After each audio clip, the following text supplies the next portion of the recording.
रात के 12:30 बज रहे थे। अमित अपने 3 दोस्त राहुल, अंकित और विजय के साथ अपनी कार में गोवा जा रहा था। वो चारों बेहद खुश थे क्योंकि गोवा जाना, वो भी अपने दोस्तों के साथ, ये सबका सपना होता है। रात काफी हो गई थी और आसपास का इलाका जंगल का था। दूर दूर तक कोई बिल्डिंग नहीं दिख रही थी और पूरा रास्ता सुनसान था। राहुल ने अंकित से कहा, जो कार चला रहा था, यार अंकित, कहीं होटल वगैरह में रुक जाते तो अच्छा रहता। ऐसे रात को इतने सुनसान रास्ते में कुछ हो ना जाए।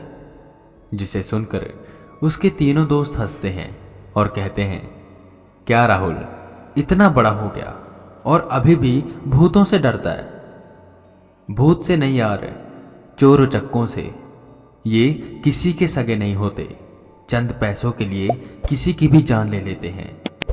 जिस पे अंकित उसे समझाता है कि तू टेंशन मत ले, ये पहली बार नहीं है जब मैं रात को ड्राइव कर रहा हूं।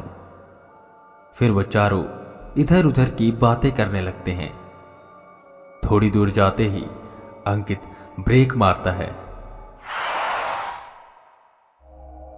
क्या हुआ अंकित, ऐसे एकदम से ब्रेक क्यों मारी? वो तीनों अंकित से पूछते हैं। यार सामने कोई शख्स लेटा है, अंकित ने सामने की ओर इशारा करते हुए कहा। उन तीनों ने देखा, रास्ते के बीचों बीच एक शख्स लेटा हुआ था। उन्होंने बार बार हॉर्न मारा पर वो हिल तक नहीं रहा था। क्या हुआ इसे, ये जिंदा भी है या? विजय ने कहा, कहीं ये चोरों की साजिश तो नहीं कि जैसे ही हम बाहर निकलें और वो आकर हमें लूट लें? अंकित कहता है, ठहरो यार, एकदम से कुछ मत सोचो, हो सकता है उसको हमारी जरूरत हो। अमित एक काम कर, तू जाकर देख, अगर कुछ गड़बड़ लगी तो मैं बैकअप पे तैयार हूं, हम तुरंत यहां से निकल जाएंगे। जिसे सुनते ही अमित सावधानी से उतरता है और आसपास अपनी नजरें घुमाते हुए उस शख्स की तरफ बढ़ने लगता है। वहां का दृश्य बेहद डरावना था। सियारों की आवाज आ रही थी और चारों तरफ बिल्कुल गुप्त अंधेरा था। चांद को भी बादलों ने ढक रखा था। जो रोशनी आ रही थी वो बस कार की हेडलाइट से आ रही थी।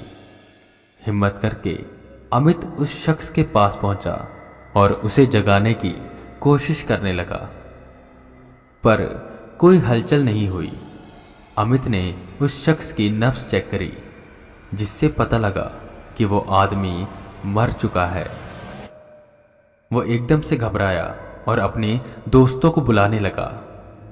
वो तीनों बाहर आए और उससे पूछने लगे कि आखिर तू इतना घबरा क्यों रहा है?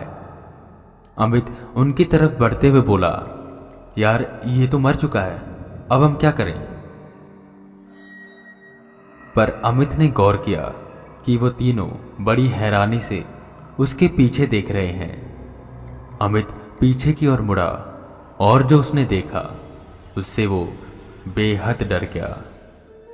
वो शख्स जो अभी कुछ वक्त पहले सड़क पर लेटा हुआ था, वो अब खड़ा हो चुका है और उनकी तरफ एक टक देख रहा है। अमित तुरंत अपने दोस्तों की तरफ भागा। अरे यार, मैंने उसकी नब्ज चेक की थी, सच में वो मरा हुआ था, अमित ने डरते हुए कहा। उन चारों को कुछ समझ नहीं आ रहा था कि अब उन्हें क्या करना चाहिए। उस शख्स के चेहरे पर कोई हाव भाव नहीं थे। वो बस एक टक उन चारों की तरफ देख रहा था कि तभी वो पलटा और जंगल की तरफ जाने लगा। कुछ पलों में वो शख्स उस जंगल के अंधेरे में समा गया। वो चारों फटाफट गाड़ी में बैठे और वहां से निकल गए। कौन था वो? क्या कर रहा था वहां? वो जिंदा था या मुर्दा? ये सब सवाल उनके मन में घूम रहे थे। राहुल ने डरते हुए कहा, मैंने बोला था ना, रात को होटल में रुक जाते हैं, पर तुम लोग मेरी बात मानते ही नहीं। हाँ हाँ ठीक है, अभी यहां से जल्दी से निकलते हैं। अंकित तेजी से कार चलाते हुए आगे बढ़ रहा था।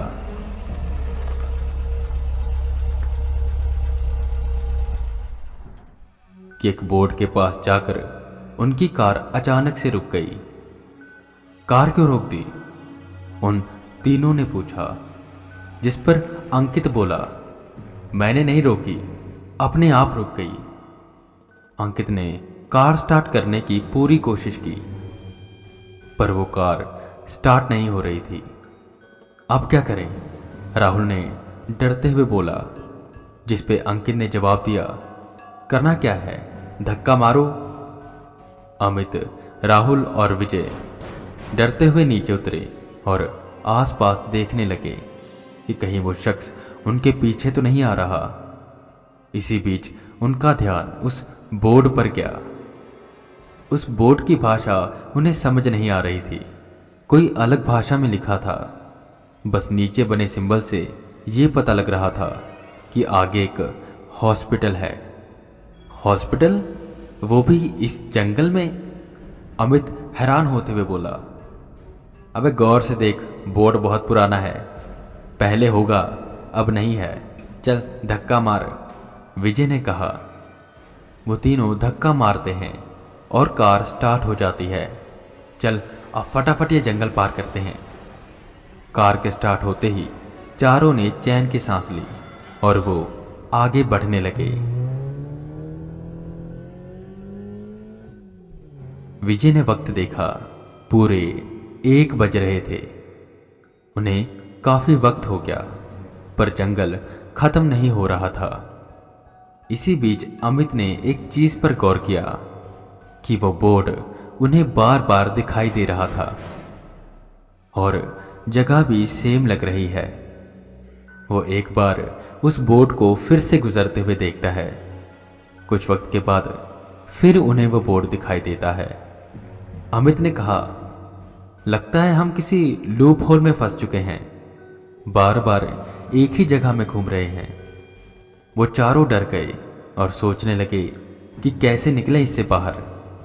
अंकित ने कहा, सुबह होने का इंतजार करते हैं, पर विजय बोला, यहां सिर्फ हम नहीं, वक्त भी फंस गया है। ये देखो, अभी भी 1 बज रहे हैं, वक्त आगे बढ़ ही नहीं रहा। वो चारों बेहद चिंतित हो जाते हैं। इतना उनकी कार में पेट्रोल भी नहीं था और पैदल चल के बाहर निकलने का रास्ता ढूंढना बेहद खतरनाक था। वो ये सब सोच ही रहे थे कि उन्हें एक एम्बुलेंस की आवाज आई। एम्बुलेंस? और यहां? चलो अच्छा है।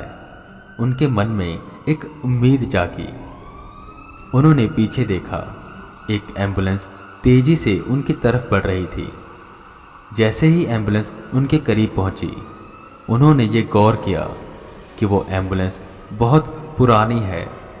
उसके चारों तरफ खून ही खून लगा था। अमित चिल्लाते हुए बोला, गाड़ी मत रोकना, ये एम्बुलेंस कुछ गड़बड़ है। अंकित ने कार की स्पीड बढ़ाई। वो एम्बुलेंस उनका पीछा कर रही थी, पर कुछ दूर जाते ही उन्होंने देखा एम्बुलेंस उनका रास्ता रोके आगे खड़ी है। अंकित ने ब्रेक लगाई कि उन्हें एक और एम्बुलेंस के सायरन की आवाज आई, जो कि उनके पीछे से आ रही थी। जो एम्बुलेंस उनका पीछा कर रही थी, वो भी वहां आ चुकी थी और उनका रास्ता रोके खड़ी थी। वो चारों बेहद डर चुके थे कि क्या करें और कैसे निकले यहां से। तभी आगे वाली एम्बुलेंस का दरवाजा खुला, जिसमें से एक शख्स बाहर आया और उसके हाथ में एक भारी सी कुल्हाड़ी थी और उसने डॉक्टर के कपड़े पहने हुए थे। वो उनकी कार की तरफ बढ़ने लगा। जैसे जैसे वो करीब आ रहा था, वैसे वैसे उन चारों का डर बढ़ता जा रहा था कि अब क्या होगा उनके साथ। वो बस यही सोच रहे थे। गौर से देखने पर उन्हें ये पता लगा कि ये वही शख्स है जो उन्हें सड़क पर लेटा हुआ मिला था। अंकित ने ज्यादा कुछ ना सोचा और गाड़ी रिवर्स में डाली। क्या कर रहा है ये? उन तीनों ने पूछा। आगे खाई है और पीछे कुआं, तो मैं कुएं की तरफ जा रहा हूं। कम से कम बचने की हल्की उम्मीद तो होगी। ये बोलते ही वो कार बिना सोचे समझे रिवर्स में ले जाने लगा। कार जैसे ही पीछे खड़ी एम्बुलेंस से टकराने वाली होती है, वो चारों आंखें बंद कर लेते हैं।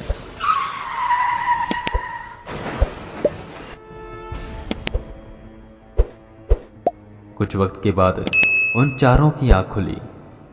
उन्होंने देखा कि उनकी कार सड़क से उतर गई है और एक पेड़ से टकरा चुकी है। शायद हम बच गए, विजय ने वक्त देखते हुए कहा। देखो 3:30 बज रहे हैं। उन चारों ने चैन की सांस ली और वहां से निकल गए।